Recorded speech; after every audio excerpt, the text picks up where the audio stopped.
Meeting order at 5:01. Do a roll call. Dan? I'm trying to be here. Okay. Dave? He's- He's here.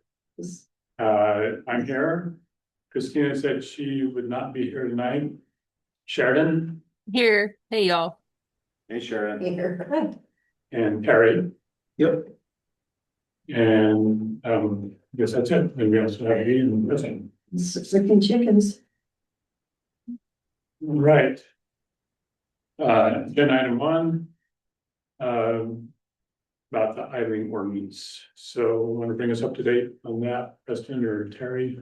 Yeah, happy to. So at the council meeting on December 10th, I think it was, there was a good conversation about this ordinance. There were some members of the public who came to speak out against some or all of these regulations in some ways. I'm gonna go ahead and rattle off some input that was, or some of the notes that I took about that input. Ultimately, the town council decided to table the ordinance and direct that these regs be sent back to the SAB for further modification to address some of what they heard that evening. So there were concerns about how these regs apply to diesel vehicles, and there was an explanation about how diesel vehicles should be treated differently because of the components within those types of vehicles and the need to essentially warm up. I have to plead ignorance. I'm not a vehicle or a car person, but it was a pretty articulate explanation from their perspective about the need to take the diesel piece into consideration when considering these regs. There was a part of the conversation revolved around these regs only applying to vehicles within the right of way or on town-owned property and not private property. There was concern about the 2-minute limit and a desire to see, based on my notes, something higher, like 5 minutes, being that threshold. And then there was a comment about the regs being in effect if the temperature is at a certain, well, at a certain temperature, like 32 degrees is what I wrote down, for example. But again, those are some of the notes that I took during the course of that conversation. And again, it's been kicked back to you all for further refinement or further recommendation. Terry, if you want to add anything. Yeah, I can add some additional color.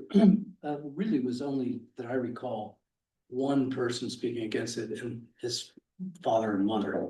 I don't know if there was another, I may be wrong, but I can't remember there being more than one. Not at that particular meeting, the meeting before, forgetting Tia, I'm forgetting Tia's last name, starts with an M, but she made some comments to the effect of why is it imperative that we put regulations like this in effect? So, I think her objection, if I recall, was the idea of the public being armed to be the police force, essentially. Yeah, I mean, yeah, Right. sure. And that, and this came up in the council meeting that, people coming up and handing you a slip saying, there's an ordinance here and you can't do anything about it, blah, blah, blah. But adding additional color, I think the 5-minute versus the 2-minute was also the same complaint, same complainer, whatever the right term is. And it was because of the diesel. And he did make a case saying the diesel needs to be warmed up in order to lubricate, blah, blah, blah, blah, blah. Hey, I Which- have 5 diesel vehicles. Which is As true. long as they're warmed up, if they were at the post office, they could turn the vehicle. Well, so we'll get to that in a minute. So his issue was warming it up at his house, not in town.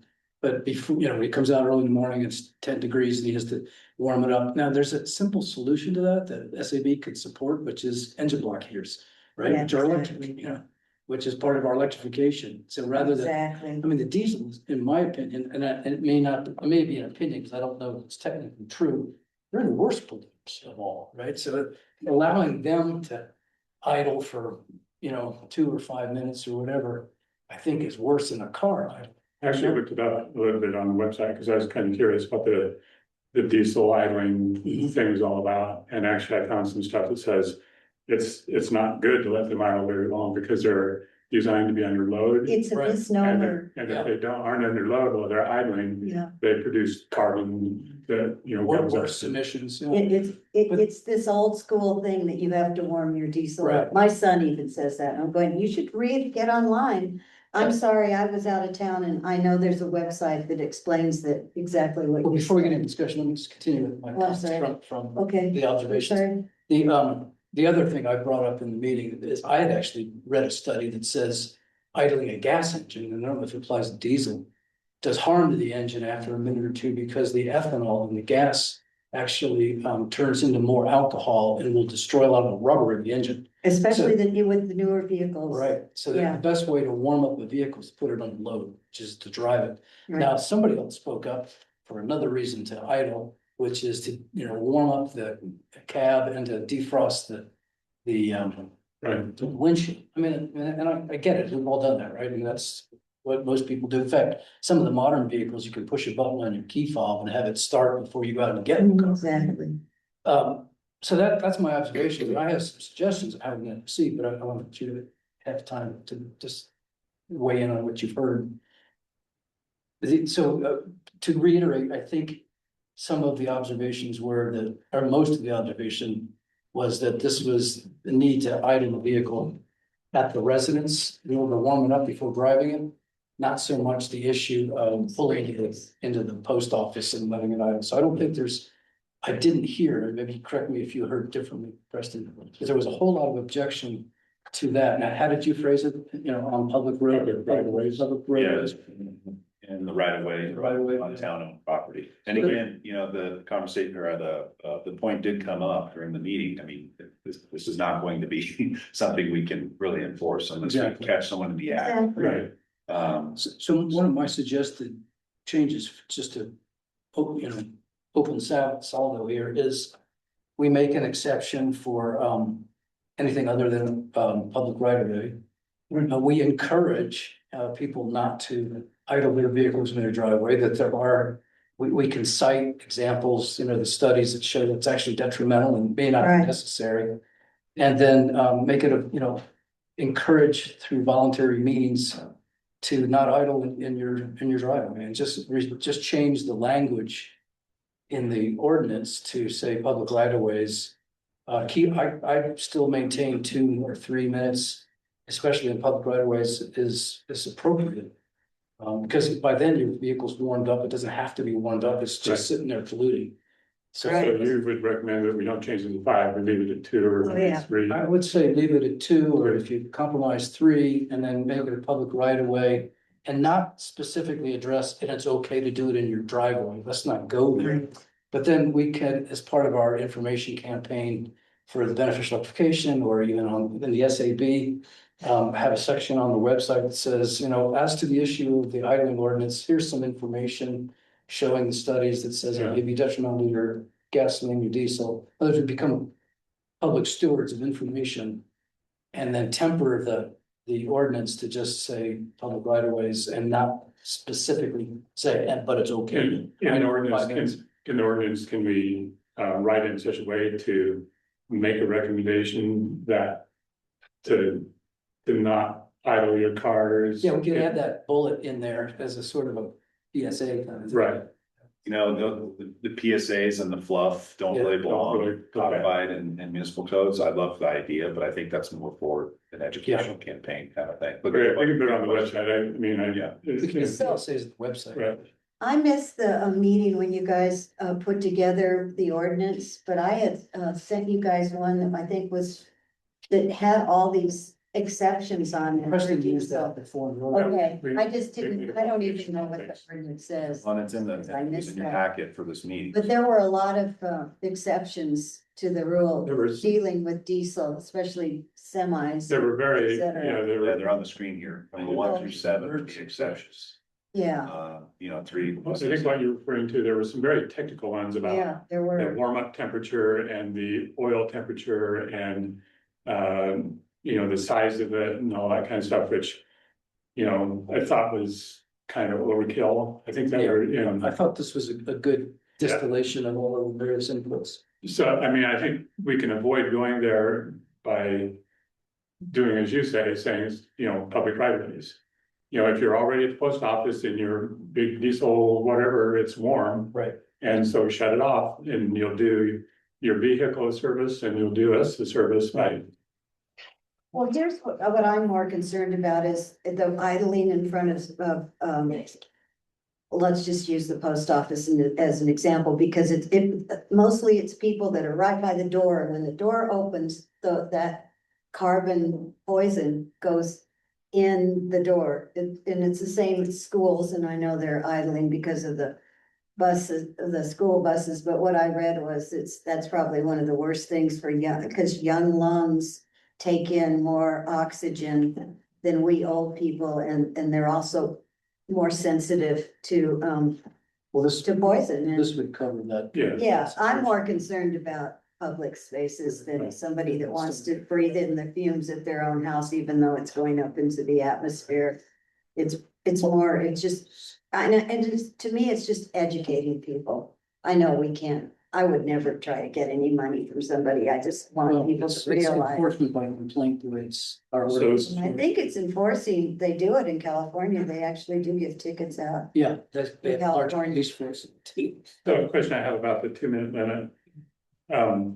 You know, we could leave it at 2, we could go up to 3, but, or 5, but does it really make any difference? I mean, it seems to me that changing it from 2 to 3 is not really worth it, leave it at 2.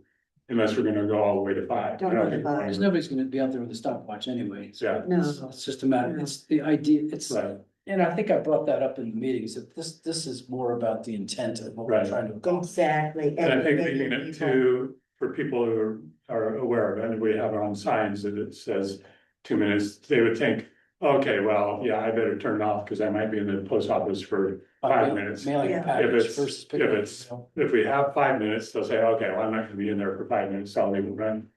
So I I, agree. that's one reason to leave it too. And in the summer, I've sat next to people that are just in their cars with their air conditioning on, Yes. just sitting there for, playing with their phones I've said something for to people. forever. It's just people I don't think people realize. So The does trick that, is to stick your face on the window if you're never enough.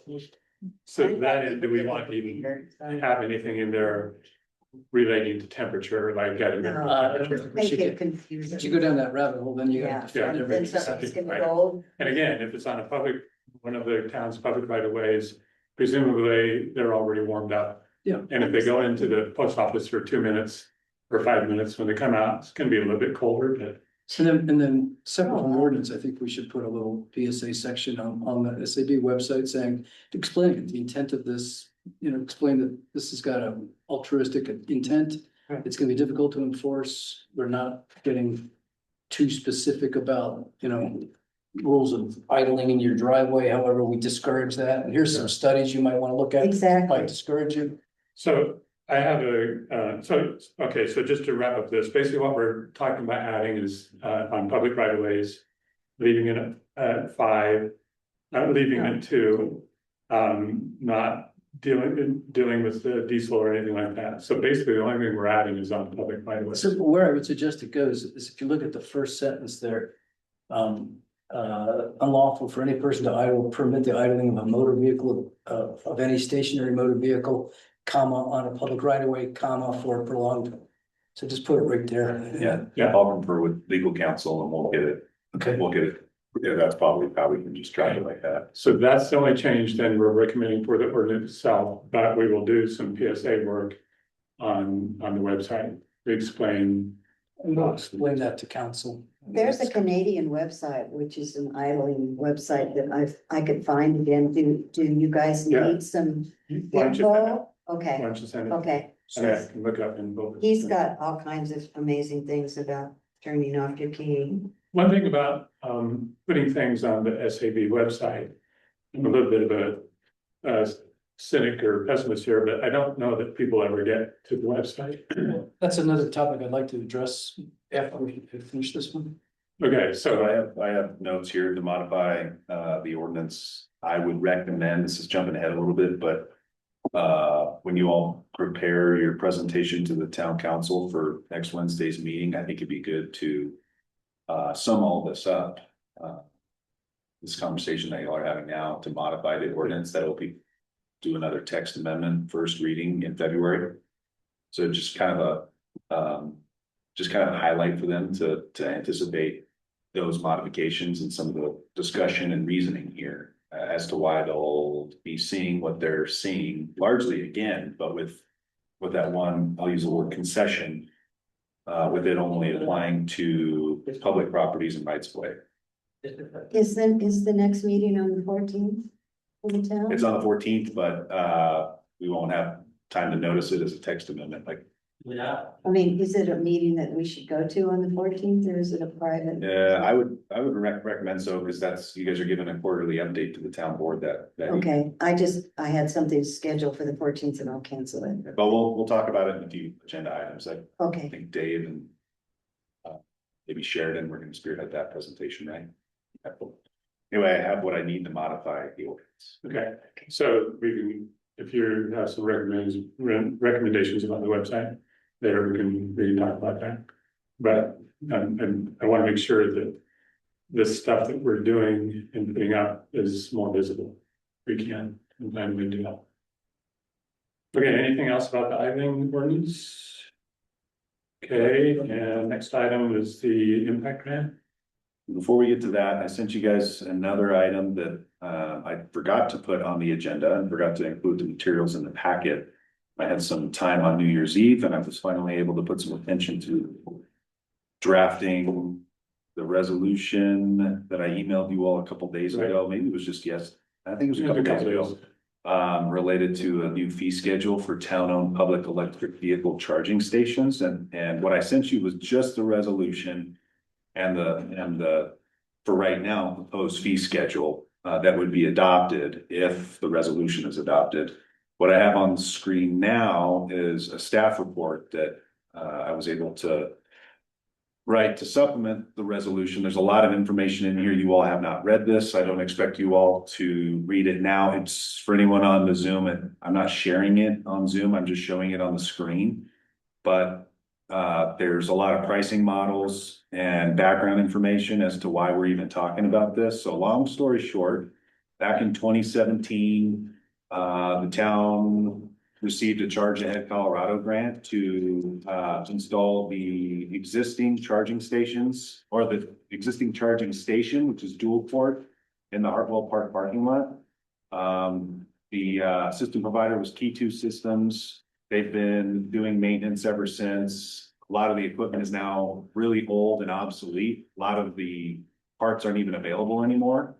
So we had a conversation with the town council, I'm gonna say back in like March or April of 2025 about this and the need to invest in new EV charger infrastructure. And also to talk about whether or not we should continue with the town underwriting electricity for users or transitioning to a pricing model. Out of that conversation, town council said, let's get new stuff. It's pretty much that. And then beyond that, they said, yeah, we should at least have users be charged for the electricity they're consuming. And so we got clear direction there. Finally, at a point where the new chargers are purchased and they'll be installed, hopefully in the coming weeks. We're waiting on the electrician. It's been a busy couple months for him. In comes this staff report that I'm kind of just scrolling through now. There's information, all that background information I just rattled off is in the staff report. There's pricing models that are found in a commercial charging installation guide that is provided by Drive Clean Colorado. I believe it's even blessed by the Colorado Energy Office. So it was a really helpful guide to provide all this this pricing information. And that's how we as staff kind of came up with this fairly simple fee schedule as a starting point. So I know there's a lot there, but I have this on the agenda for the council meeting on the 14th, assuming that the new dual port charging station will be installed in the coming weeks, and we could begin having it online and have folks use it and charge for their electricity. So sorry for being long-winded. A lot of background information, looking for thoughts, questions, concerns about the proposed fee schedule in this resolution. So I have a question. So did the town get a grant to put in the new chargers, or is the town paying for the new chargers? Town's paying for has paid for the new chargers. Second question is the fee schedule. I looked at it briefly. It's pretty much the same or pretty close to what SMPA. I mean, it's basically what you're paying for power, right? Exactly. These are, and I, wanted to ask this question to Terry because I know he has all this memorized, but these are the current rates. Isn't it Being charged 22 by cents? SMPA. 22 cents for the peak, or is it 25? No, it went up to. It went up to 25. But the town is paying an extra penny for kilowatt hour because the total. Totally agreed. So that's a great point. That's a good point. I mean, so there's, let's just say we added the penny to cover costs. There's two school of thought. One is we cover costs, or one we increase, we charge a small premium to help pay for the chargers over time. So yeah, there's a lot of information in the staff report about going that route, trying to recoup the costs of installation and, the costs of the chargers themselves. A lot of municipalities don't try to recoup the cost of the charge. Some do. In my opinion, I view it as, and it's not apples to apples, but like a service or infrastructure that we already provide for and maintain. You can say, bike lanes, the sidewalks that we put into effect, roads that we maintain. I think there's a case to be made that it's something that should be provided for, almost an essential, basic kind of function. And initially not charging for it was, in my mind, and trying to, I would deem that as an incentive for people to switch to EVs. It's now common. I mean, it's a mainstream thing. I don't know that we need to incentivize it anymore. Yeah, I guess I never felt like, oh, I'm gonna buy an EV because I can get it charged for free here. It was nice when I was down here in town to top it off or whatever. And for me, what that gave me was sort of, felt like there was some town goodwill. I felt good about the town of Ridgway, saying, well, that's really neat that Ridgway is committed to, sustainability to the point where they will, provide free charging. So my question is there a case that could be made by making these prices a little bit under SMP prices to provide some town goodwill, but still basically pay for the electricity, like even just a couple cents or something? Well, just the supply, back to the other issue, the supply of the hardware itself is kind of town goodwill. In some Right. respects. True, right, yeah, I'm just, But he's talking about just, what's the happy medium besides having people pay for the cost of electricity and it being totally free? We still wanna, yeah, do we really want to get away from, making, underwriting it totally and Right. not at all? so yeah, I guess my point is, we're trying to present to the public the fact that Ridgway is a very sustainable town, and we're trying to do all things sustainable. And so there potentially is some good sustainability goodwill by providing chargers that don't cost as much as other places to charge. Well, holding that thought, I mean, I looked up prices. I mean, 11 cents is pretty low. I mean. Yeah, I mean, these are pretty good Yeah. prices as they are. compared to any other commercial charger out there. Yeah, Yeah, Holding the thought of whether we go up or down in price, one thing I'd like to see the town pay for, or SAB recommend town pay for, is a small signage there. It says, this is powered through our Totally Green program. This is 100% renewable energy. And if you had that, people might be incented, because a lot of people that get EVs, I'm sure you're one of them, are doing so because of the green effect, the environmental Right. effect, and to actually draw attention to the fact that this is 100% renewable energy coming out of this charger. That's a great idea. To me, might justify a bump in price rather than Yeah. a decrease. I totally. Yeah, agree like, with that too. I like that, Terry, and I think that's a reason to increase the prices to 13 and 25 cents. So you can say this is totally green. So do you have to put in a whole new infrastructure that takes a credit card? Yes. So I've noticed when I'm traveling and charging, and I want to do a fast charge because I'm traveling, but the slower charge, which is what we have, they've all gone to, charging people now when they used to be free. Yeah. That's only the places I've Same gone as to. SMT, yeah, SMT. Yeah. I think people are just expecting it What- now, to Do you be know what honest. SMT is charging for their charge? I think it's in this memo, you saw. Oh, is it in- Yeah, it's pretty much exactly what we have in the resolution. Yeah. The only difference is, yeah, it's these rates for time of use, and then. I don't know, I don't remember if SMBA calls them idle fees or something else, but it differs from what I've drafted for the idle fees. One of the biggest issue that we've seen outside of having to replace parts is folks coming into town hall to complain about folks being parked there too long. Or you need Yeah. to, I got stuck paying, I didn't realize that I needed to unplug. And they charged me $75. They wiped it off because it was my first offense, Yeah. but you can charge, you probably need to say something about charging a penalty for not That's what- unplugging. And that's what It's idle in there. fees are intended Okay. for, and maybe they're too lenient, but yeah, I mean, That's we don't have expected. anything like that now. Yeah, Everybody's, it's just. To keep somebody from just leaving there overnight. yeah. I've seen that here Yeah, in and they don't town. have two Just leave chargers it here. overnight. And Yeah, you only have 2 chargers, it's. well, they obviously live in town, they could charge at their own home, that's the people overnight. People were taking advantage of it at SMBA. I agree, People I coming agree. and Parking it there, even people that live within walking distance of it. Yeah. It's like, really? So to kind of bring this back around, for public level charging stations, the Colorado Energy Office. Has a recommendation for pricing between 12 cents and 35 cents per kilowatt hour. The Electric Power Research Institute reports an average price of 28 cents per kilowatt hour. And then back in 2024, seems like a long time ago now. Most common price point in the state of Colorado for public level 2 charging stations was somewhere between 20 and 30 cents, which is what we have drafted in the resolution for the Peak period. peak hours. I think just to roll all this up. And to add would, build on what Dave said, I'd suggest we go to, 1 penny over the 12 and 26. On each of those, and then put a sign in there saying, this is, powered by, Yeah. through our SMK's Totally Green program.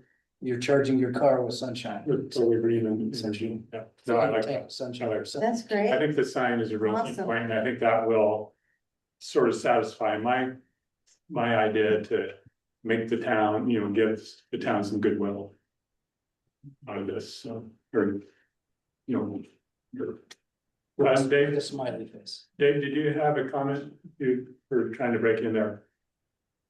No, I'm sorry. No, I agree with what Terry said. Thank you. All right. Sheridan, anything? No, I think that's a great idea to do the sign and the penny over for that. Thanks for asking. Leah, anything? All good, thank you. Okay, so we have what we need. Great. Thank you very much for accommodating that. All right, so now, agenda item, 2B or 2. Where things stand with the impact grant. So, we have been notified by the Energy Office that they would intend to award the town for its application to the Local Impact Accelerator Grant Program, funding in the amount of $1,334,800, which generally aligns with the standard budget, so that middle tiered budget. I think a lot of you know this by now, but none of this is final or has been completed, and the Energy Office has been very specific about with the request to keep this hush hush. And I hate saying hush hush, and I just said hush hush, but to keep it on the down low until everything's finalized and formally sanctioned by them, and there's contracts and agreements in place. And they want to announce everything by a formal press release in the coming months. And so let's all do our darndest to keep this on the down low for now, but I mean, that's huge news and a big deal considering all the time and energy that went into putting the grant application together. The next step is the contracting process. And we're gonna be asked to review a draft statement of work and complete a new budget template based on that scope of work. And so it will be somewhat of a negotiation. I've never really seen a grant opportunity like this, so it'll be my first time in this negotiation phase. But you know, really exciting nonetheless. I actually have an email from, I think this morning with that statement of work and budget template, and they've asked for us to make comments and modify it by Friday. And or we can request an extension, and we're gonna need to request an extension because there's no way I can turn my attention to all of that and have Terry and Siobhan and Kim Wheels take a look and give input by that Friday deadline.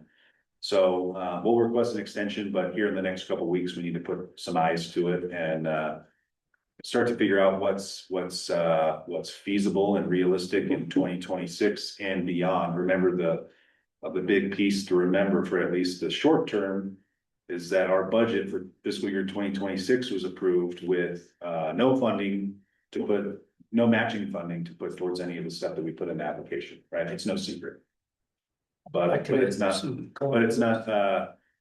you know, it's not the end of the world, and we could do budget supplement and what's the word? We could shift and make things happen for sure, but that's all gonna depend on the outcome from this new budget template and the statement of work and the contract negotiations and such.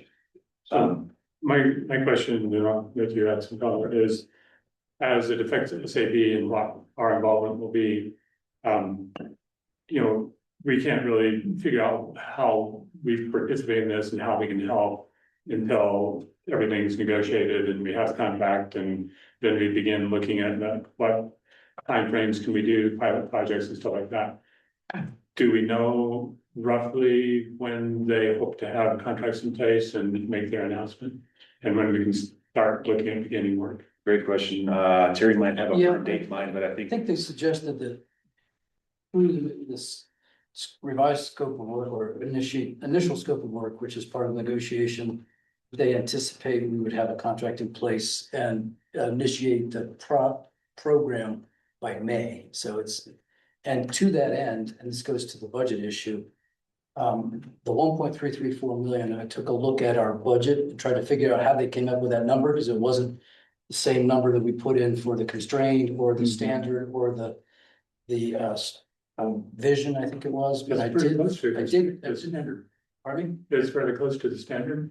What was there? Yeah, and I'll get to that specifically. So it looks to me, and then there's a quality assurance adder they added to it, which would be, they mentioned 40,000, but the way I calculated it was 35,000. They added 35,000 to our standard budget but it gets a little wonky here. The budget had 3 columns: the constrained, the standard, and then the vision. And there were various tasks in each of the columns, which were roads. It looks like they took task 7 out of our standard, which was money for solar and Green Street Park. And they basically told us in the scoping meeting that they can't fund solar because of all the political ramifications with the new administration. Oh. So that's just a quagmire they didn't want to go into. What they did do is take tasks 9 and 10 from our vision budget and move it into the standard, which is the beneficial electrification program. So going down the list by memory of what we had in there, money for research and education to do all the research on and this is all based on the stretch goal going all electric for new construction by some TBD date. So research for education, money in there for outreach, all of the workshops and the various costs of doing the workshops, all through a contractor, which theoretically would be Eco Action Partners, but we have to go out for an RFP on that. We can't just assign that to them. Right. And then going down the list, there'd be money in there for fuel switching of demonstration projects in all municipal buildings based on some of the inventory that you did. So that was kind of the backbone for So that. that's all And there was in there. over 400,000, 420,000 in there for an incentive program for the town to provide incentives or rebates or however we choose to put it together for people that voluntarily choose to do fuel switching, and not necessarily, I guess it would also apply to new construction. They took out the solar, which was task 7, which was about it was $750,000. And then they brought in the last 2 tasks, which were a beneficial electrification program, and then the last task was $100,000, which was part of what we might negotiate down money for our ability to now educate our fellow communities on our work. Fellow communities. Yeah, basically outreach to Outreach to other other communities, not just in the surrounding area, but statewide, because it's a state-run program. So they wanted to see us take our lessons learned and Nice. propagate that Nice. elsewhere. That's clever. And so That's a win-win. yes, and we had that as a task. We had it as 100,000. I think we probably reduced that, put more money in one of the other buckets, and that's part of the negotiation process. So in summary, it's an amazing grant that they gave. It's $1.34 million. That's just nuts. And it's going to cover all of our initiatives around both the adoption of the existing code, the 2024 building code with the stretch amendment of all electric by X. And we don't anticipate, because it's a 3-year grant, then somewhere in that 3-year time period, they want to see us actually adopt that amendment. It doesn't have to be upfront. It doesn't have to be the very last thing, somewhere probably in mid-year 2. So Adopt the all electric. all electric, which means that, you know, the town's initially gonna adopt the new building code, which has all electric EV PV ready in it. And we talked about delaying the all electric. Well, this is gonna give us the money to make sure that we go through the entire due diligence process. Not a stone is unturned with the public, that we Right, give workshops for the builders, the architects, the right. new homeowners, the Yeah. realtors. Everybody gets a chance to weigh in, and then once we've derived stakeholder buy-in, then it goes before council for approval, and then we pass the ordinance, and then we have money to implement. So it's just an absolute incredible thing that they saw, and it's a real credit to the folks at Eco Action that wrote the majority. So- Is it a requirement that it's adopted all electric in 3 That's the years? goal. So that's what this money is. Is it a requirement? No, I don't know if it's. No, I mean, it can't be a requirement because it has to go to a vote of a. So they can't penalize us for, No, That's but a the good grant. question, no. but the whole thing is to build up to that. We're confident. it's awesome so incentive. That's- in the contracting, negotiating and the statement of work and, you know, budgeting and stuff. Are you going to be talking about time frame of different things? Yeah, so they're gonna break that money into 3 annual buckets. So that was what I wanted to get back to for Preston's sake mostly, is that if this doesn't start till May, and realistically doesn't start till June, we're only about half of a year's budget. So probably of the 1.34 million, I don't anticipate funding more than maybe task 1 and task 2, which may be on the $200,000 mark, in which case the budget for the town is 5% of that. So that gives us a chance to back end load in years 2 and 3, the larger lift, which is still only 5%, but it's still 5% of 1.34 million. So I would just make the comment, again, we have this 2030 net zero thing that we're shooting for, and we need to get going on some projects to do that. So I would strongly encourage in the time frame that we try to do as much of this project type stuff that we can, as we think we can get done this year. For that reason, but also because now one of the real big things of this whole project is outreach and example setting for other towns. So that's a And good if we point. can do So that, I think what I hear you saying is that we should look at some of the demonstration monies being front loaded rather than middle loaded. Right, Because that's gonna be some of the proof of the pudding that we use as part of our outreach, saying, look, we did it, here's the results of. it's gonna be proof of footing for outreach, but it's also going to enable us to do our own work to finish completing our net 2030. What we have to do to get to net And zero. it should fund the continuance of your inventory process. And we'll actually come up with estimates for the cost of the fuel switching, the appliance fuel switching. So, and I believe, correct me if I'm wrong, Preston, that SAB would have a advisory role in this, but we're gonna be contracting out the majority of it. Minus the bucket of incentive money and minus the monies for the actual Who has purchasing of control of the appliances. money? The Pardon? town? Does the town have control of the grant money? They Yeah. will. Yeah, the town. And we- The Do we rub have for- any say in it as a? Yeah, during this negotiation process. To complete the scope of work that we'd agreed to. Then we have procurement policies, which is what Harry's talking about. Okay. Getting it contracted out accordingly, but yeah, well, yeah. The rub is, it's a rebate, grant, meaning that we have to spend the money up front. So the budget implication isn't just the 5% net, it's the money, you know, that we have to pay up front and then get reimbursed at 95% for. So I don't understand Cash that. flow. I just want to make the point that when we're looking at schedules and how we're approaching this and what order we're gonna do things in, to me, you know, I'm focused on net 30. And it'd be nice to have some of these pilot projects front loaded I agree. so that we can. That's a great point. So I'll bring that to, I have input on the negotiation, on our position on the reply to their initial scope of work. They have some idea of those 10 tasks minus 8 tasks, what they want to see done in what order, what they're willing to fund in what order. So I guess that's in this document you probably got today. Yeah, I'll share. Did Sure. Telluride get grant money? I don't know. I think they applied for one, but I don't know. Because it's not. Kim would public, know. We Kim should know. Yeah. I guess. And so Leah, just to Leah underscore that. Leah knows. Yeah, okay, we, you know, you Yeah, can I'm- report. My lips are sealed. Don't worry. Thanks, Leah.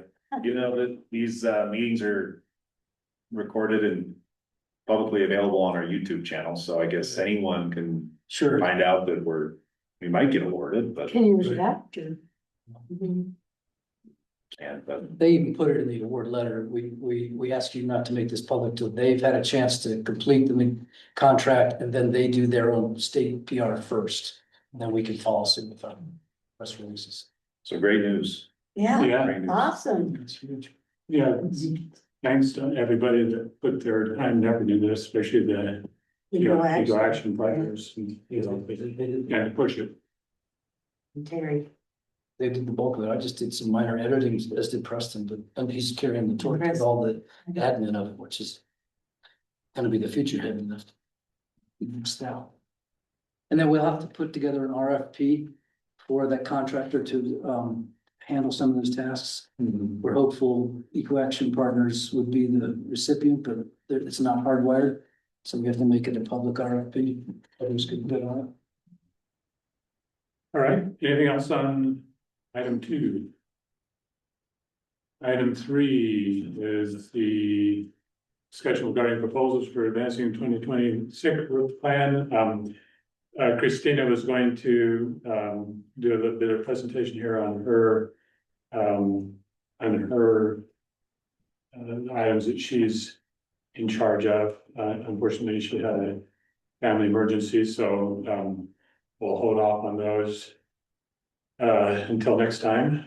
And just again, I encourage everybody to keep thinking about your particular items. I want to get together with you in the next few weeks and talk about the zero waste stuff. I just have something to share. I'll wait till if there's some availability Just right be- now to share. Just be right now. So, cups, you can get them down to 45 cents a cup without a logo. With a logo, there's a third party and you can get 450 is the minimum that you can purchase from them. Takes 2 months to put a logo on. If you purchase them from Ball, they require 50,000 cups for a logo. But you can get these cups at Amazon. I'm assuming that 16 ounces is what I looked at for 43 cents a cup without a logo. And you just go onto Amazon and buy them. So it's definitely an inexpensive. I just don't know if the town wants a logo. Well, this plays into my next agenda item, which isn't on the agenda, my next, So just, we would certainly want a logo. We still have You would want plenty a of, logo. we still have plenty of aluminum cups or whatever they're made of under in the crawl space. That Those have- years ago that the town's logo. Oh, they do? So we Oh, okay. could look back and see where we got those and what we paid for them. Yeah, we might want to inspect to make sure that they meet the spirit of what we Well, I mean, Well, they're reusable. We want to make sure it's right. quality material and the type of material we want. If they're a ball cup, they're obviously the correct one I to don't know. purchase. I don't think anyone else is making them, to be honest, but Ball recommended this third party to get the logo. And I mean, do you want me just to send you all this info? Yeah, it'd be great, Preston? please. Okay. We're also gonna have stickers. And there's supposed to be stickers and plastic. And Oh, yeah, stickers, yeah. everybody, sure, and it's just, the key is if we do need more how many cups? I'm just curious, what would a town order for cups for, I don't remember what we ordered a couple of years ago. I can I'm just. check to see what we clueless as ordered to and how then we can many. check to see how many we have left. Well, anyway, if you do need more and you wanna go with this third party that Ball recommends, it's 2 months, it's a 2 months wait for them to stamp the logo on, just FYI. Just spitballing, I bet we go through between 1,000 and 2,000 5 nights out of the. You know, And so I that's- think we go between, through that. I would think, I mean, At least on these. based on just attendance. Plastic or compostable cups, but maybe not that much if folks are Do actually. you think using- there's 16 ounces that you guys are Maybe 12. 12? Yeah, Probably probably. big ball. That's Okay. That's a Well, 12 that's is even usually cheaper than oversized. 16. Yeah. Okay, well, I'll get you all the info on how much, because I only did the 16-ounce ones, but So playing on this and going back to my other issue, which has to do with the website, but the two are related. And then I have a second one, you know, the Mountain Town 2030 conference, I'm gonna start there.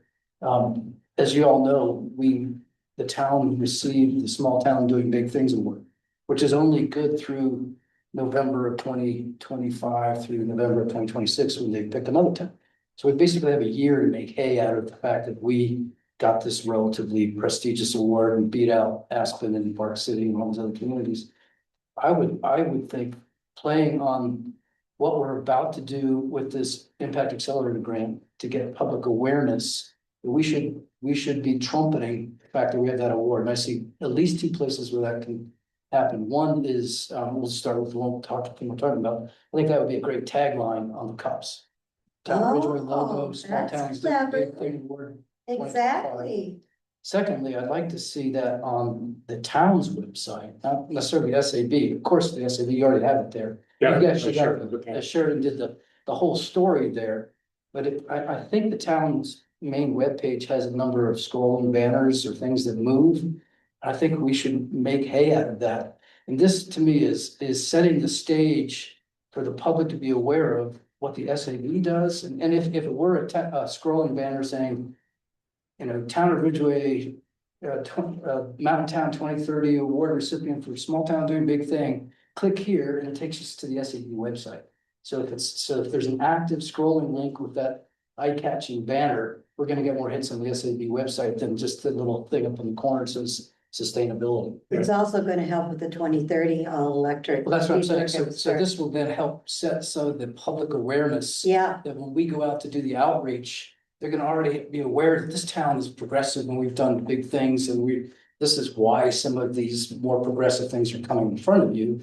Because we are a leader amongst communities, so it's it perfect. helps kind of create a pyramid effect. Yeah, And starting the propaganda. education at the top of the So- banner. This mirrors one of the suggestions I was gonna have is that some of these things that are big, it would be nice to have on the town website rather than under the sustainability Buried tag. in the SAB. So See what as at one time you said, are you now doing, Mhm. okay, Yep. so maybe you and I can kind of get together and spitball some of this and see.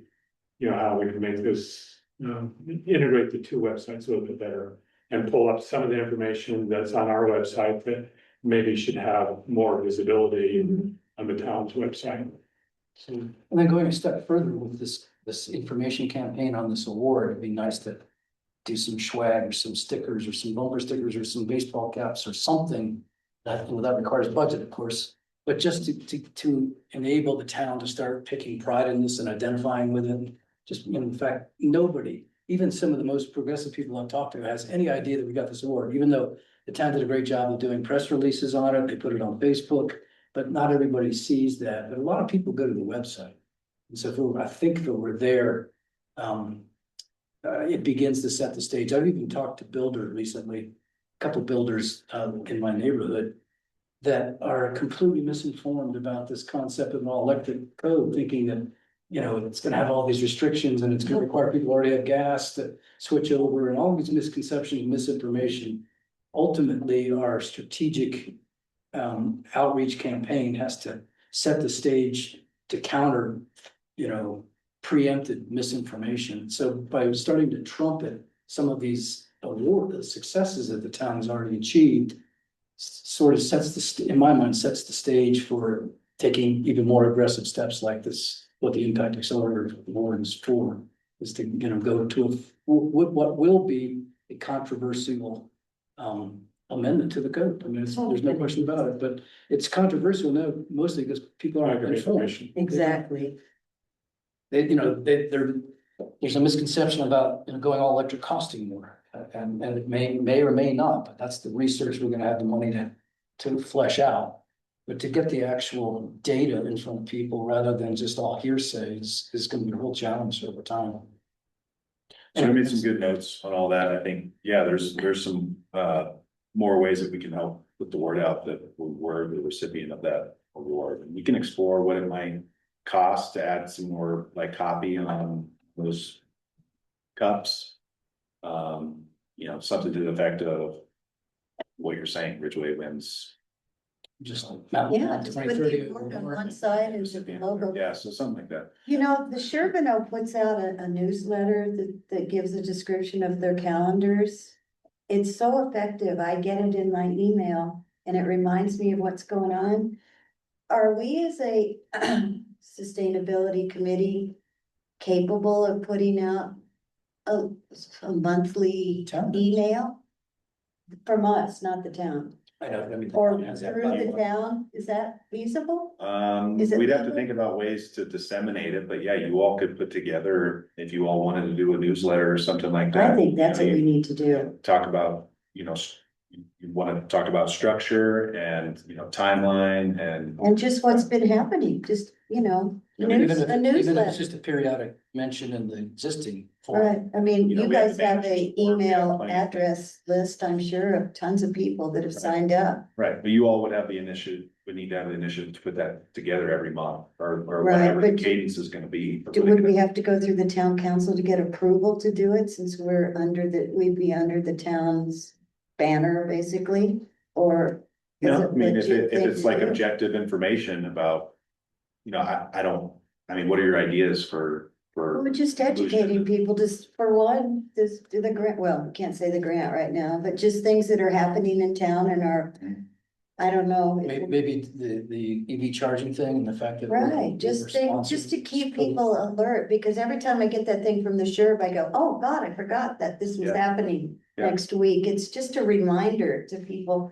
I'd actually, even though I'm a dysfunctional person, be up for doing something like that. Yeah, if you all wanna take the initiative to put that together, we can put it in the monthly manager's report. You know, we have our own email listserv that we could potentially put it out to. Depending on how often and how regular, you know, newsletter. like Maybe that some of the would be. highlights of our quarterly report. Yeah. Yeah. Good one. Just nothing extensive and crazy, just Yeah. something to keep people's minds connected to what we're doing. Yeah, 'Cause something you like guys you could- said, it's so much. Or maybe you'd hear something from a contractor and you could, Well, making people Correct. aware that the SAB exists, and it's Yeah. still pretty much in the shadows. okay, so we don't have to go through some. Bureaucratic process to get this done, it could just happen. Well, yeah, you can work with staff to, you know, if you have an email or some sort of narrative ready to go, we can Okay, figure out how to disseminate it. okay, Yeah, we'll need to proof it to see if it meets right, the standards and the criteria for inclusion and for Okay. dissemination through our channels and such, but. You know, I there's think not, it's a really good idea, and I think what we need to explore is sort of the channel. And what we want to, what we. want maybe to we do could is- have a depository in some email where people send, type in things they think should be, like, from all of us, so that it's. I guess my point is that it'd be nice, we have to have some sort of outlet. And Right. there's manager report, and you say you have a listserv. If we want to do some kind of quarterly or as needed update. I mean, it'd be nice, not necessarily if you're gonna do something like this to make it quarterly, but make it when something neat is happening to have it come out when that happens. And then, you know, whatever, so there's the two aspects. One is what's the outlet, and two is who's gonna produce it. Right. And your suggestion is that we on the SAB do it, which is fine, we need to step up to that, we wanna do that. And then work with towns so that, I like the idea of these things being things that the town does, not, you know, the news is town news, it's Ridgway sustainability news, it's not SAB news. Right. Well, we're Good. a subcommittee council. Right, so I see, I like the idea that we're the subcommittee that is sort of driving this stuff happening, but it's not we, the committee, that is, you know, gets all the glory. Oh, I This would is say the that. town. It this should is be the- something like Ridgway Eco News, Yeah, you know, some just generic. I'm not trying to, you know, promote us that much. I just want people to get educated Yeah. and remember that things are happening. Well, one other I wasn't listening on the agenda, but I just want to discuss it quickly, is that, you know, there was the Mountain Town 2030 is the forum, is the organization that we got the award on. Some of us, we all should know, probably most don't, that we're one of the 9 founding communities of that organization. And as such, we have a single seat on their advisory board. And currently, I'm that seat, appointed or blessed by the town council. I don't know if it has to be a council person, if it could be a member of the SAB that's on the advisory board. I don't know if it has to be an elected official or not. I don't know what the requirements are. Yeah. Usually, it's good practice to have a member of the governing body on the board, on Right. any sort of board like that. But And the reason I bring that up is I'm not sure yet that I'm gonna run again for a 4th term in March, which for council. I made that decision yet, which means that there may be another ex officio here in that position that would take that spot. Sheridan. At the Mountain Town, at Mountain Town 23 last year, we sent me, Beth went, she's the, alternate for the SAB meeting, although I don't think she's ever been one, but we should get her to come here. And then John Clark, so we got 3 paid seats.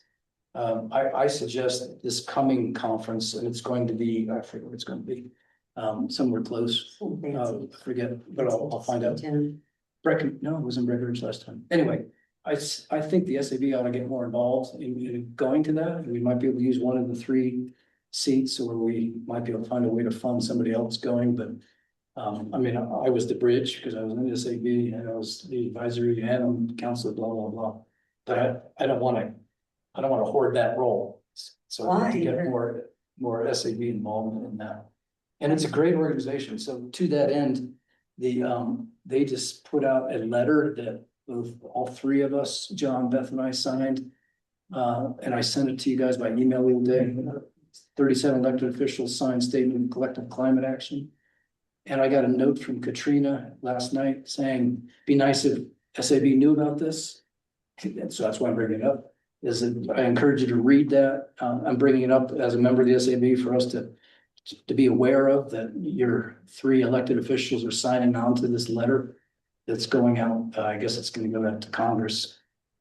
Statement from Mountain Community elected officials on climate action. So it should be, I think it would be good to put it on the SAB letter, to put it on the website. Just to say that, you know, your elected officials have sponsored this letter. But it's also, you know, an activity the SAB should be very much aware of. So go to the Mountain Town 2030 website. Go to my email I sent, I think it was last night. And take a look at the letter just for your information. I mean, I can read it to you, it's not that long.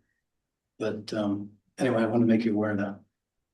And to underscore that I think the SAB ought to be more involved with our participation in Mountain Town 2030, rather than just relying on the elected, you know, Beth and I to do that. Since it's consistent with our mission here. Could one of us join that Mountain Town 2030, or does it have to be one of the town council SAB member? Like, Yeah, at the bottom of that letter, there's the thing that says join the movement, you sign up here, so you'll be swamped with all the emails that they send out and all that usual stuff.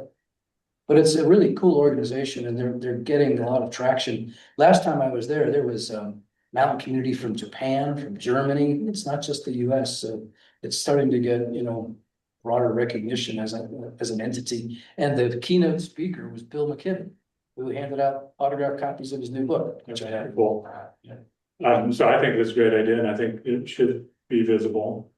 And again, I would just say that as it stands right now, I think if we just stick it somewhere on the website, the homepage is starting to get really full. Right. And when a page gets that full, you kind of start losing interest in it. I think you already have a link to Mountain Town 2030 that Sheridan put in that write-up, right? Sheridan, is there a link to Mountain Town 2030 in that write-up on the award? You know what? I said yes, but I know there is in the at the bottom of it, but I'm not sure. It's not like a hyperlink. It's just like the URL. I think it's just spelled out. I don't think it's a hyperlink.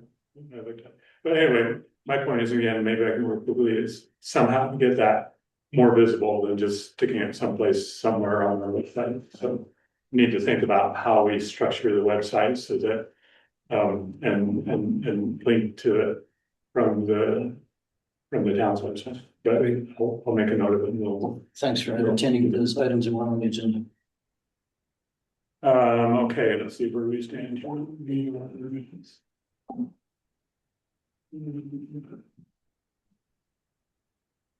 But it is cool. I mean, John Clark is a rock star at this thing. When he got up, actually just going back, I've been to 3 of them now, last year's, not this year. The opening keynote foray had everybody in there, 600 people in an auditorium. And they had this foam cube that had a microphone in it. And the MC is this comedian, he's an eco comedian.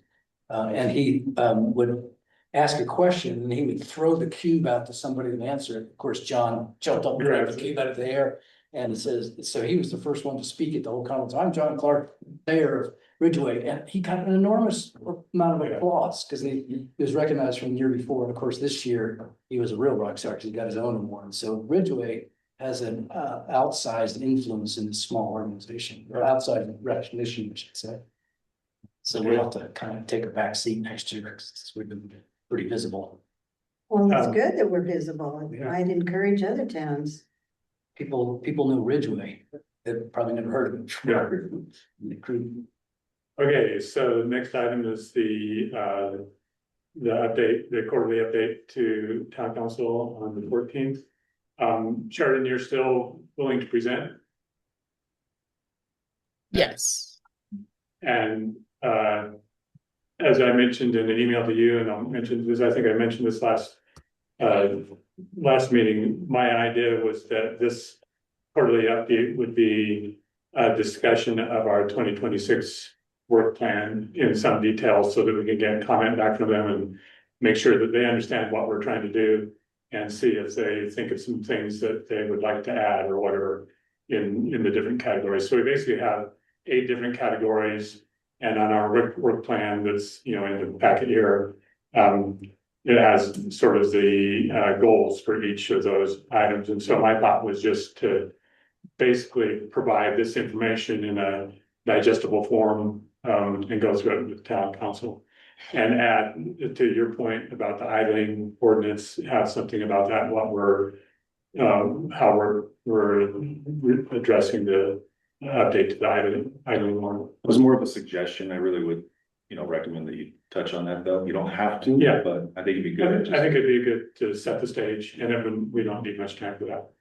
So just a little background, many, if not all of them, Preston assimilated into our strategic plan, which the council has reviewed 2 or 3 times now. So Yeah. they've seen these in various, in more abbreviated form. All 8 of these descriptions, there's 8, right? 8 Yeah.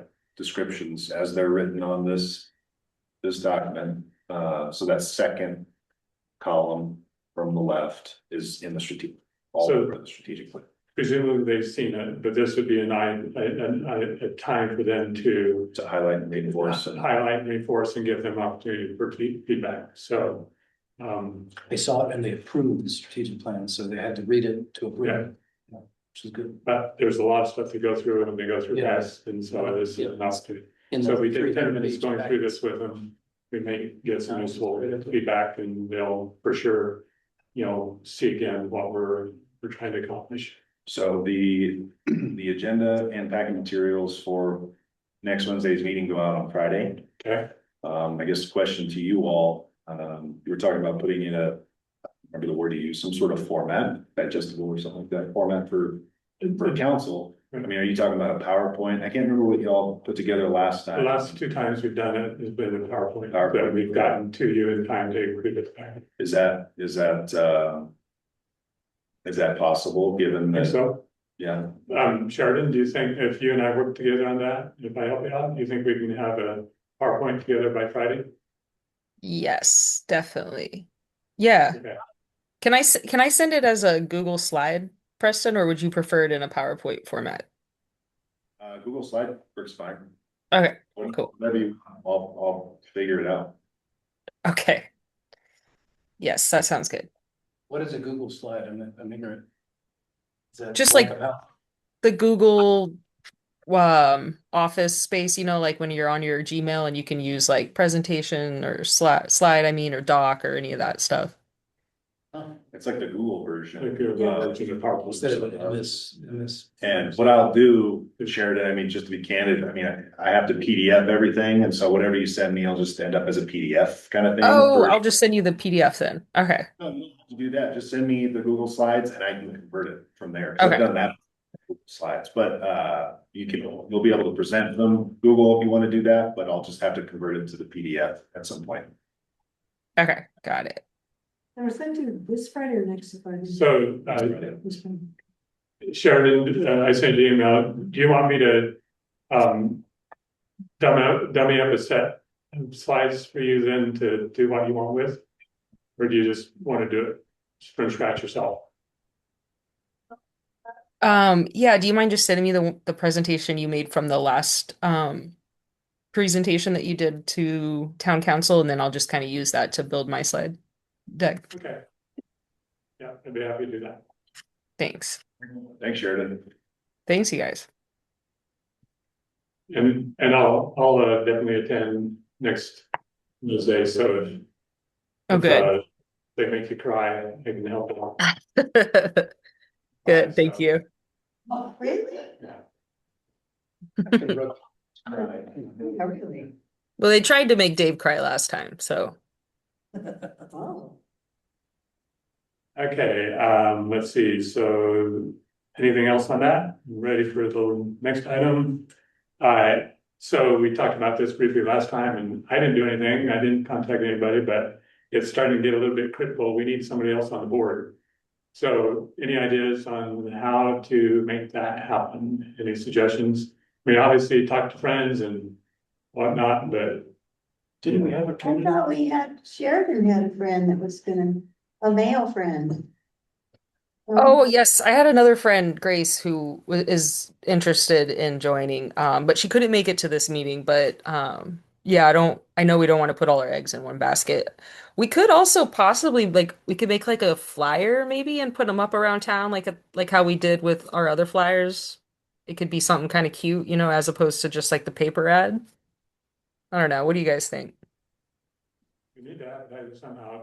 Preston says that he's advertised it a couple of times in the paper and gotten no response.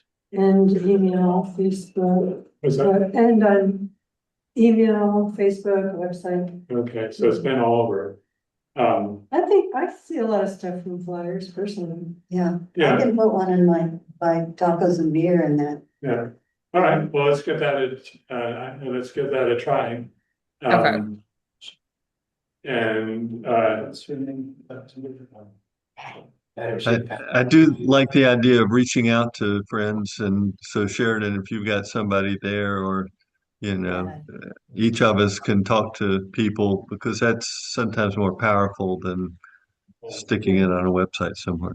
we do need to kind of, pester friends and family and see if we can shake some leaves for a year.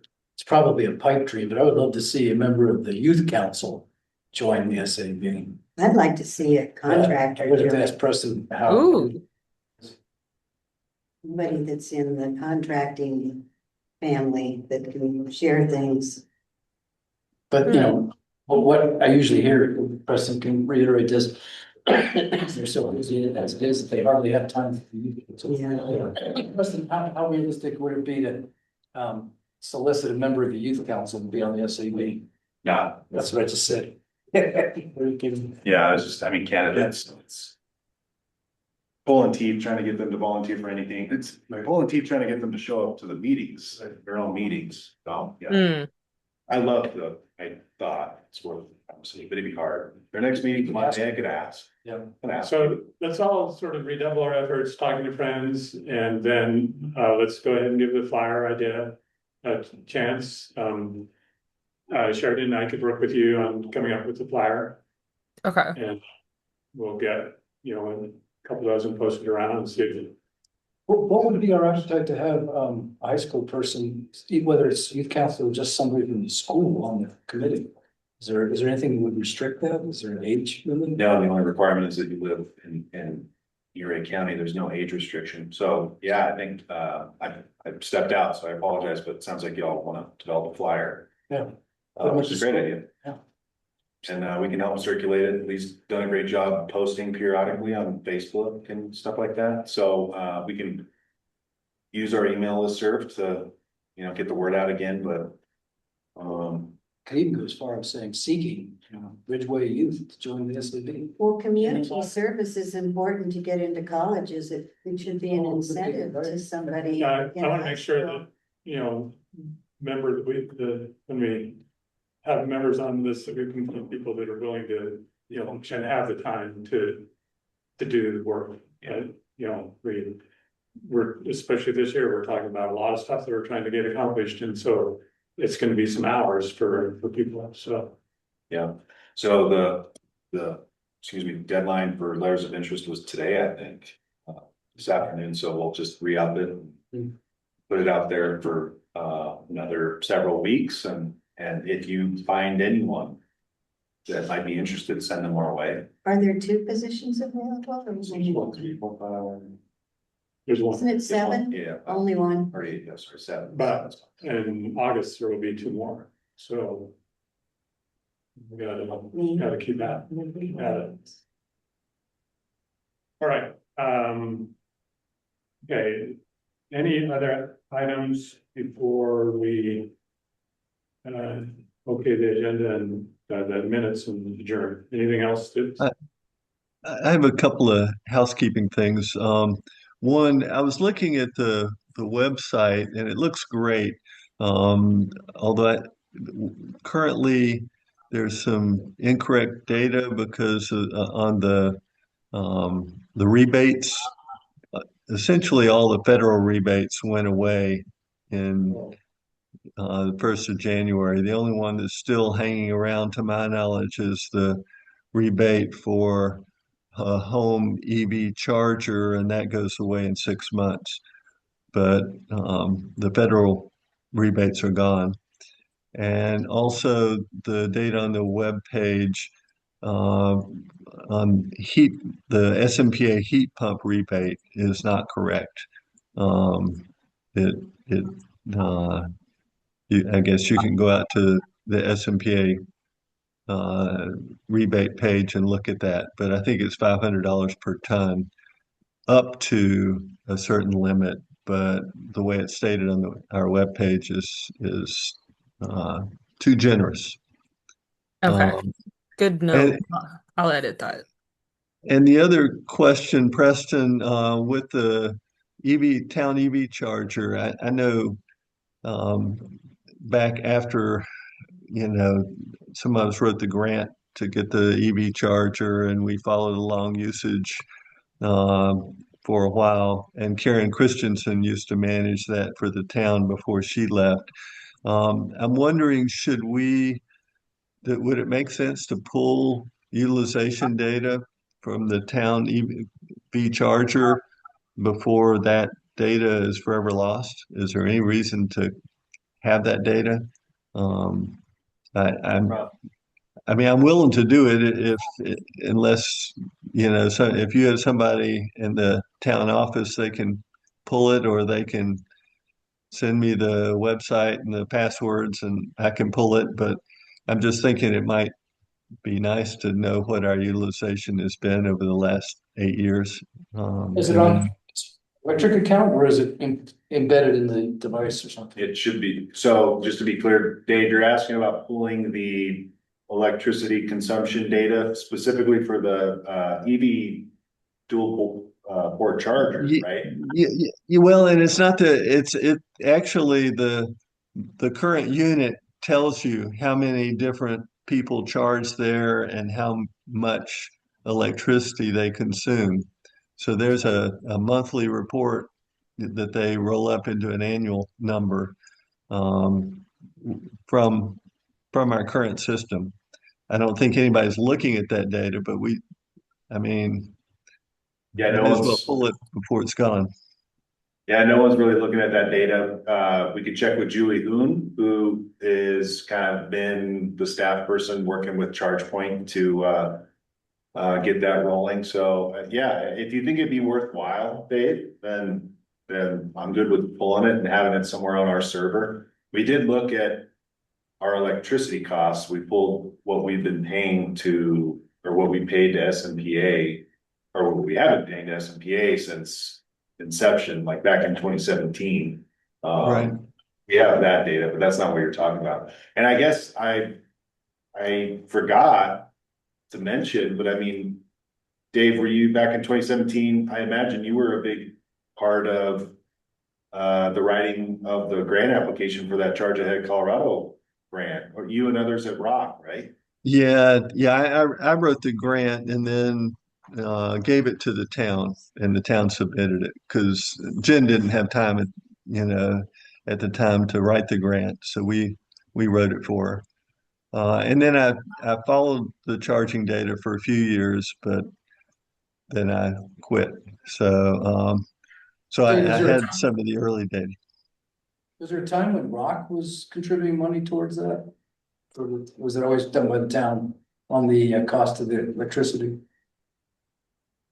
I'm sorry, say that again, Did- Terry. Was there a time early on when Rock was contributing towards the electric use? There at that, Rock did pitch in some. They offset the green cent for the electricity for a few years and then stopped. Yeah. Well, hey, shout out to Dave. Kudos, thanks for writing the grant. There we go. Yeah. Hey, yeah. No, I'm just curious what the utilization will be as we go from a free charger to a for pay charger. So and the data I think is sitting out there and available. Yeah, totally. So yeah, I think it might be worthwhile. And then I want to mention too that the county is working with Daniel Benamu and Helios Charging on trying to find or trying to get a license agreement in place and pinpointing a location for level 3 chargers That's important.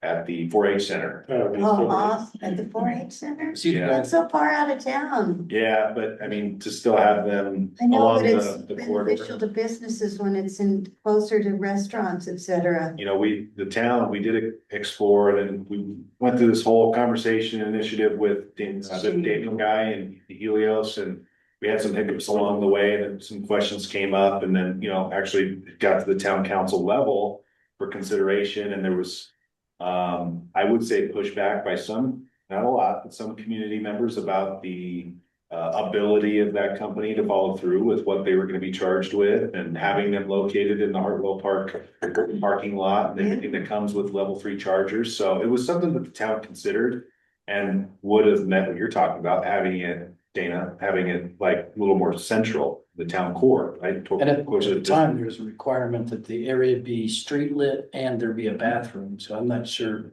Oh, you know, that was what kind of partly next to the, the one I go to in Georgetown doesn't have a bathroom and it's not this lit. is based on the grant. Oh, okay. Yeah, so anyway, the county's working with Helios now, and we'll see what comes of that, but I mean, that'd be pretty huge, to have level 3 chargers there. But I bring that up, Dave, because yeah, what will that do to utilization of level 2 chargers in Hartwell Park and at SMPA and at secondary school. Sure. Yeah, good questions. But that's good news. That's great. Have any track record? And we looked into his background. He was a serial entrepreneur and he was just chasing grants. Chasing Actually grants. never installed a charger and didn't even know what the cost would be from S&P. He hadn't done his homework, so he didn't present a very compelling case. But the county attorney has done, has said that he's done, some good reference checking and they're feeling, it's my word, comfortable to further explore it and stuff, but he was working with the town of He Silverton. is doing one sold to. But I don't know that that's happened or, I know he's working with S&P. I just complimented him secondhand. yeah, so anyway. Fun fact for you all. All right, anything else? Dave? No, No, Sheridan, anything? thank you. No, good catch though, Dave, on the website. I'll make sure to update that. Those rebates. Sure, thanks, Shane. Okay, do I have a motion to approve the minutes from last month's meeting? I moved to approve the minutes of last meeting. 1 second. Second, 2 seconds. All right, moved and seconded, the minutes are approved. And I guess, do I need a motion to adjourn? Just bang the gavel. We're adjourned. Thanks. guys. Thank you. Thank y'all. Yeah, See you, Sheridan. Enjoy. Good to see y'all. yeah. When are you coming home, Sheridan? I'll be back on Thursday, so I'll be in town and we can get together and cause a ruckus. Okay. Bye, guys. I love Bye. it. This is- Thank you for the.